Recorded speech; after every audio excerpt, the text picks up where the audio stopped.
Salam, apa kabar? Kita berjumpa lagi di Aku Tahu Channel Pendidikan Agama Kristen. Saat ini untuk kelas 1. Bapak mengingatkan sebentar lagi kita akan menghadapi ujian kenaikan kelas. Untuk itu, persiapkan untuk menghadapi ujian sebentar lagi. Baik, sebelum kita memulai pelajaran kita, mari kita berdoa, lipat tangannya, tutup matanya. Bapa di surga, kami ucap syukur buat hari yang indah Tuhan berikan dalam hidup kami. Kami akan belajar walaupun secara online, tapi kami yakin roh Tuhan ada di tempat kami masing-masing. Kiranya Tuhan memberikan kami hikmat yang dari Tuhan, agar kami memperoleh kepintaran yang dari Bapa. Dalam nama Yesus kami berdoa dan mengucap syukur kepada Bapa di surga. Amin. Part 18, Alamku Ciptaan Tuhan. Anak-anak, kita saat ini akan belajar siapa sih yang menciptakan alam kita ini. Nah, kita sudah pasti tahu bahwa yang menciptakan alam ini adalah Tuhan.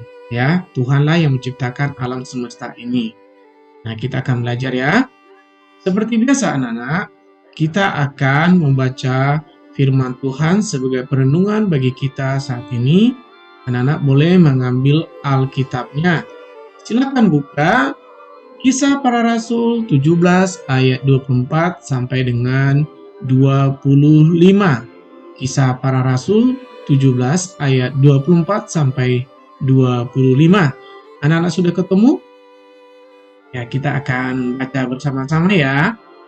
Boleh bersuara supaya kita mendengar firman Tuhan itu ya. Jangan berbisik-bisik.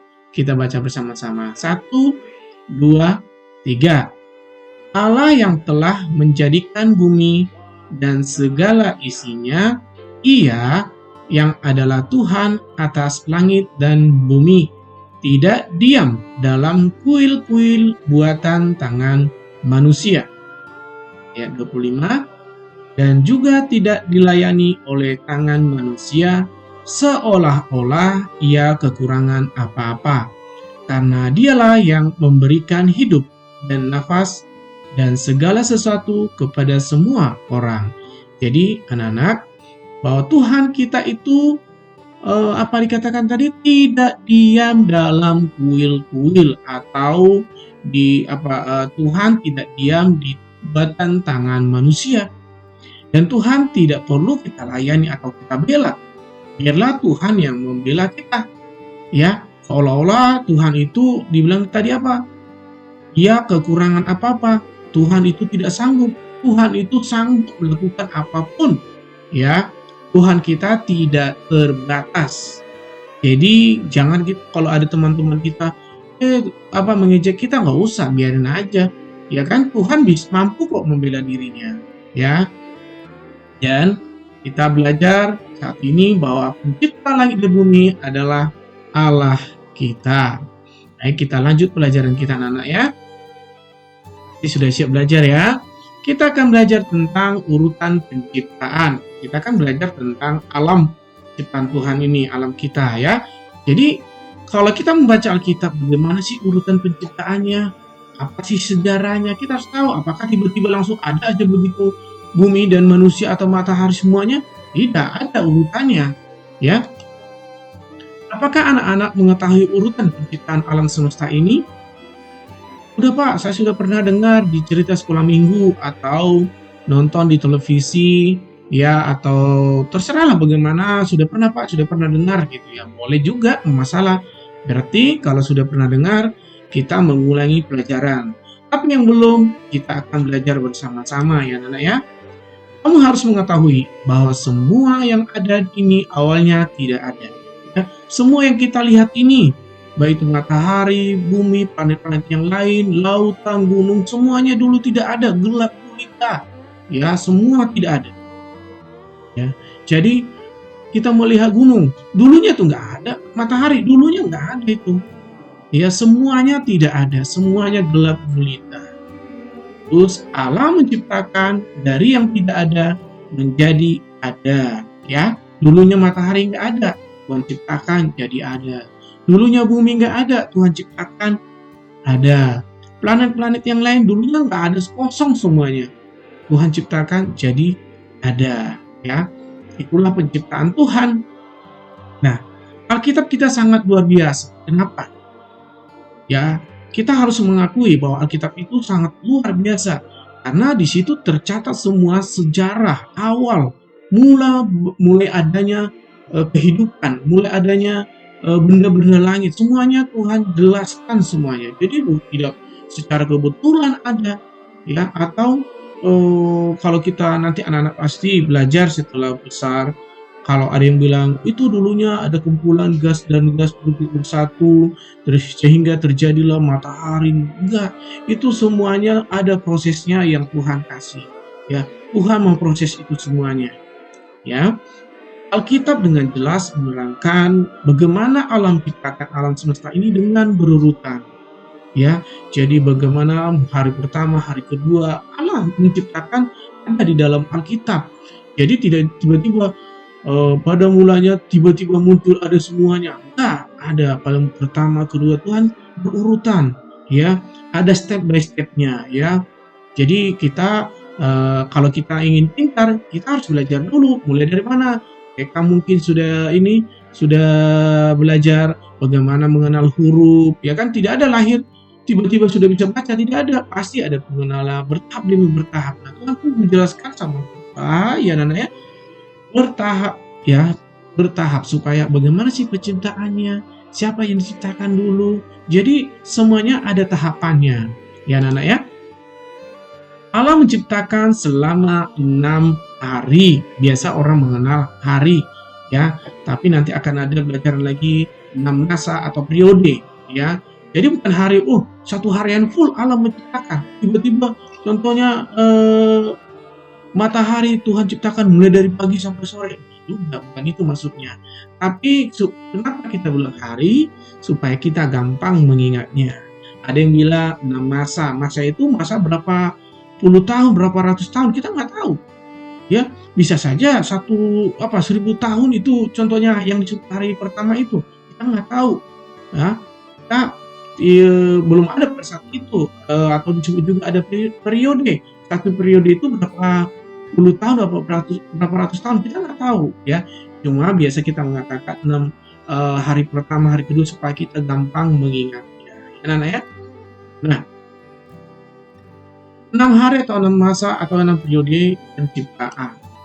Hari pertama Tuhan menciptakan terang dan gelap. Tadi Bapak pertama sudah jelaskan bahwa semuanya dulu tuh gelap semuanya, gelap gulita di alam semesta ini, tidak ada apa-apa, ya.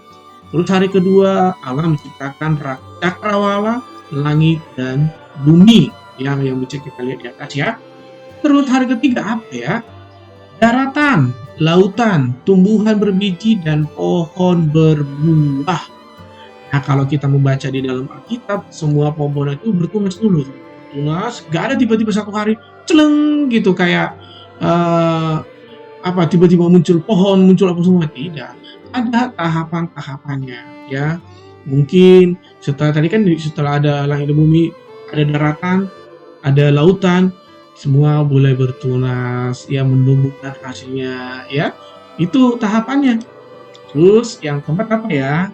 Matahari, bulan dan bintang, ya. Di hari keempat Allah menciptakan matahari, bulan dan bintang. Kalau kita malam hari, di malam hari yang terang, yang cerah, bisa kita melihat bulan dan bintang. Matahari bisa kita lihat nggak di malam hari? Ya, tidak bisa.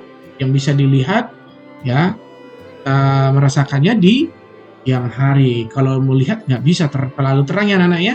Jadi nggak bisa melihat. Kita lihat matahari nggak bisa pakai alat, bisa, ya. Hari kelima apa, ya, yang Tuhan ciptakan? Hari kelima alam ciptakan binatang air dan burung-burung di udara. Binatang air itu apa, ya? Ada yang tahu? Ya, ikan-ikan di laut. Ya, ikan-ikan di air tawar, atau di laut juga bisa, ya. Mungkin namanya jenisnya ikan. Dan burung-burung di udara yang bisa berterbangan, ya, di hari ke-5. Terus di hari ke-6 apa, ya? Di hari terakhir, hari ke-6 yaitu binatang liar, ternak, binatang melata, dan manusia. Jadi kita manusia diciptakan Tuhan pada hari ke-6 ya. Jadi pada hari ke-6 itu Allah menciptakan manusia. Kenapa ya terakhir ya? Ya, kalau di hari pertama diciptakan kita tinggal di mana? Ya kan? Kalau di hari ketiga kita diciptakan belum ada daratan atau lautan. Makanya Tuhan persiapkan dulu semuanya. Ya, dipersiapkan dulu supaya lengkap semuanya baru Tuhan kasih. Yang terakhir adalah manusia. Ya. Nah, pada hari ke-7 Allah ngapain? Allah beristirahat atau menguduskan semua ciptaannya itu. Ya, bukan karena kecapean Tuhan yang enggak. Tuhan tidak capek, tapi kita pakai istilah istirahat itu supaya kita terbiasa juga di hari Minggu kita istirahat, dalam arti udah 6 hari bekerja, 6 hari kita belajar, 6 hari melakukan kegiatan, di hari ke-7 kita harus istirahat. Tubuh kita juga capek ya. Kita perlu istirahat. Ya anak-anak ya. Paham sampai di sini? Oke, semuanya sudah paham ya. Makhluk yang mulia. Nah, Bapak mau bertanya dulu. Tuhan kan menciptakan segalanya, ya semuanya. Kira-kira dari 6 hari Tuhan menciptakan, ciptaan Allah yang paling mulia apa ya? Ada yang tahu? Bagus. Ciptaan Allah yang paling mulia adalah manusia. Kita, ya sebagai manusia, ciptaan Allah yang paling mulia. Kenapa ya? Manusia adalah ciptaan yang paling mulia dari segala ciptaannya. Nah, ini manusia. Siapa manusia pertama Tuhan ciptakan? Anak-anak masih ingat? Ya, Adam dan Hawa. Tuhan tempatkan di mana? Taman Eden, ya. Allah menciptakan manusia yang bernama Adam dan Hawa. Tuhan tempatkan di Taman Eden. Ada pembelajaran khusus tentang Adam dan Hawa di Taman Eden. Nah, kenapa manusia disebut ciptaan yang paling mulia? Ini yang jadi pertanyaan. Ya, dari segala ciptaan, manusialah ciptaan yang paling mulia. Ini secara sederhana Bapak menyebutkan ya. Manusia diciptakan dari yang ada menjadi ada. Kenapa? Kalau kita melihat tadi, ada bulan, daratan, lautan, matahari, binatang, ikan, burung, semua Tuhan ciptakan dengan berfirman. Jadilah engkau benda-benda penerak. Jadi. Jadilah engkau tumbuh-tumbuhan. Jadi. Jadilah engkau apa lagi? Ikan-ikan di laut. Jadi. Tapi khusus manusia. Allah turun tangan langsung. Dia datang ke bumi. Ya, dia ambil tanah yang sudah ada. Kalau yang tadi kan belum ada. Dia hanya berfirman. Tapi khusus manusia, dia ambil tanah, dia bentuk kepala, tubuh, tangan, kaki, ya. Khusus, ya, diambil yang sudah ada, ya. Allah terus memberikan nafas, memberikan rohnya, dihembuskan nafasnya, sehingga manusia bisa bernafas. Apalagi kelebihan manusia. Manusia bisa berpikir. Kalau binatang bisa berpikir enggak? Tidak bisa. Manusia binatang tidak bisa berpikir. Contohnya, harimau. Saya mau pergi dia ada di Indonesia, dia mau pergi ke Amerika, saya mau bikin pesawat. Bisa nggak harimau bikin pesawat? Tidak bisa. Ada Pak film monyet ya, ada dia bisa ini Pak bawa mobil. Itu kan film.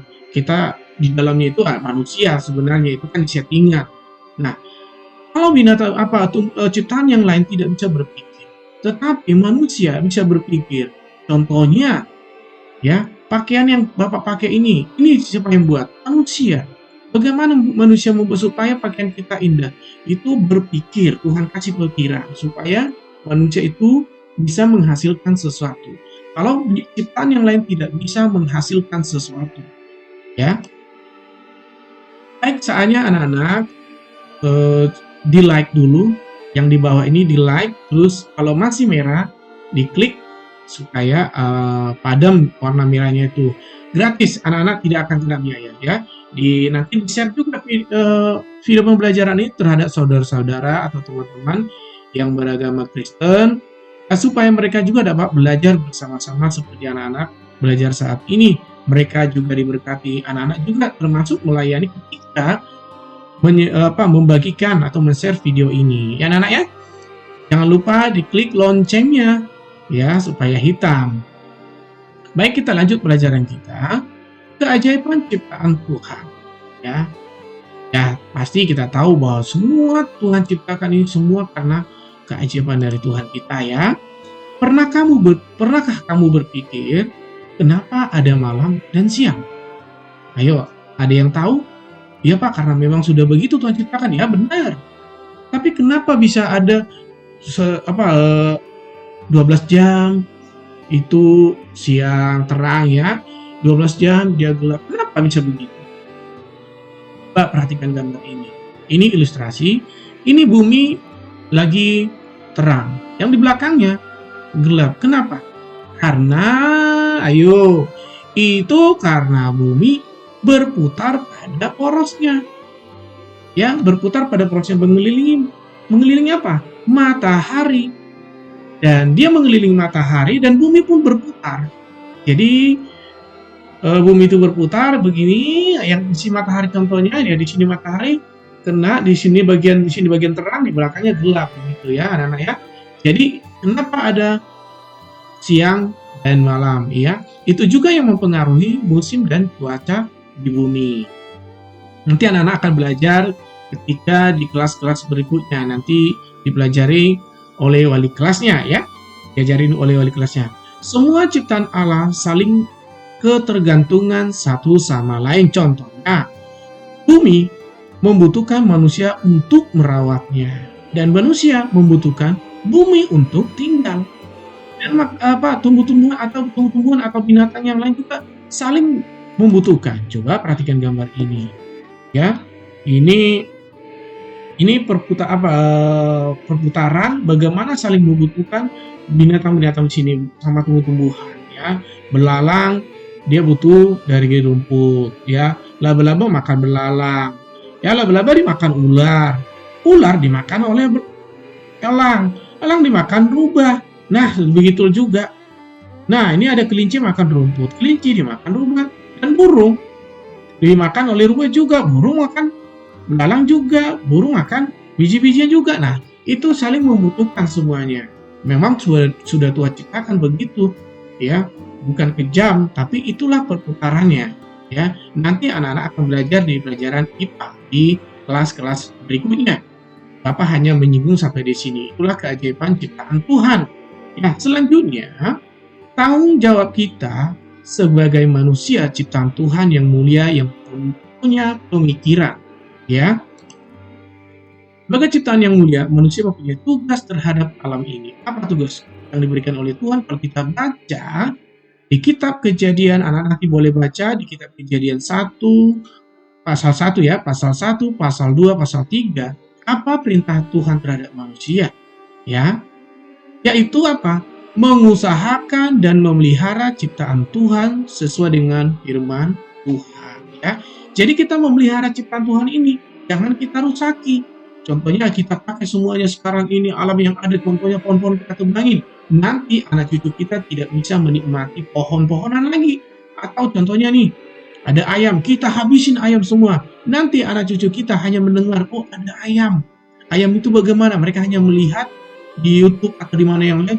Oh, ayam itu begini ya. Tapi mereka tidak bisa menikmati ayam yang hidup. Mereka pernah lihat, hanya melihat di video. Nah, makanya kita harus pelihara. Itu salah satu contoh. Ya, menjaga alam ini agar kita tetap sehat dan tidak dirusak. Alam ini agar tetap sehat ya. Dan tidak dirusak oleh manusia itu sendiri. Coba perhatikan ini. Ini gambar alam yang rusak. Ya, hutan dibakar. Apa jadinya kalau hutan dibakar? Ada asap. Asap itu mempengaruhi udara dan kita bisa sakit. Ya, kalau hutan dibakar, kalau hujan terjadi, tidak ada yang menahan air, terjadilah banjir. Nah, kalau kita membuang sampah sembarangan, inilah yang terjadi. Kalau hujan datang, maka aliran sungai akan terhambat. Terjadilah banjir. Ini khususnya di daerah perkotaan yang banyak ini. Membuang sampah sembarangan ke got, ke kali.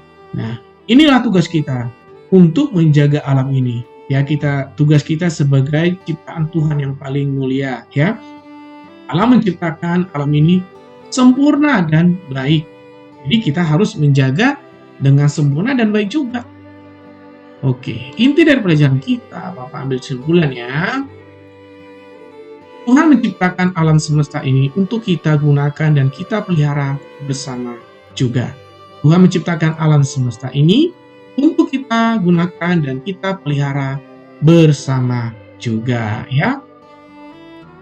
Demikianlah pelajaran kita pada hari ini.